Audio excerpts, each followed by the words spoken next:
Through fire and faith, Charlemagne carved out his empire.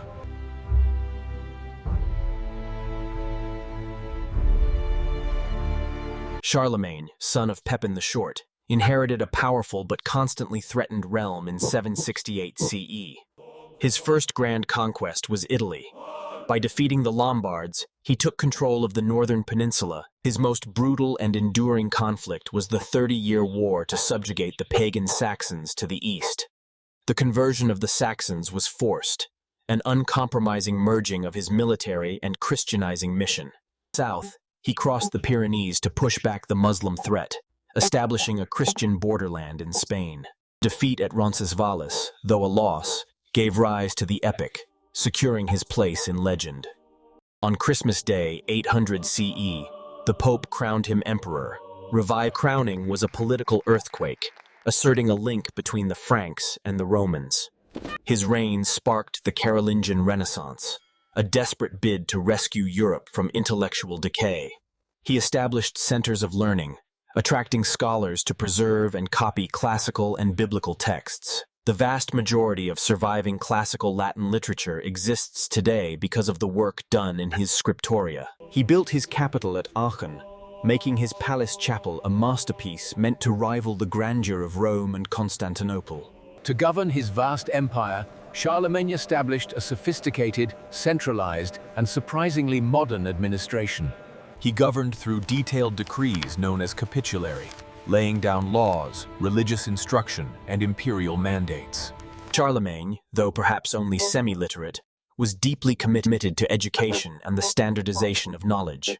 He deployed the Missi Dominici, the envoys of the Lord Ruler, to inspect local governance and prevent corruption, to unify the currency and standardizing weights, facilitating trade taxation across his massive territory.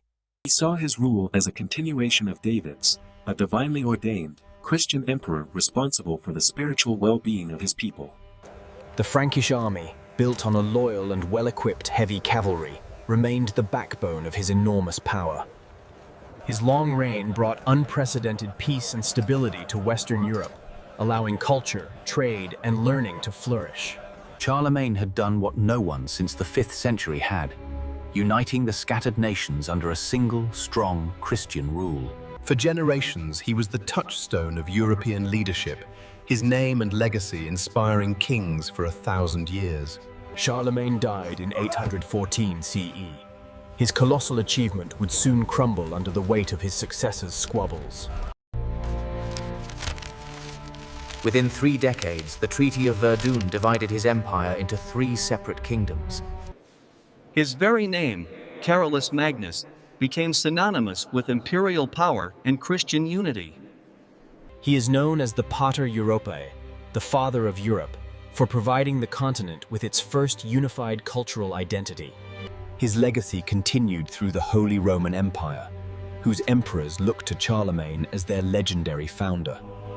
He was the Christian warrior, the Roman emperor, and the intellectual reformer who dragged Europe out of the Dark Ages.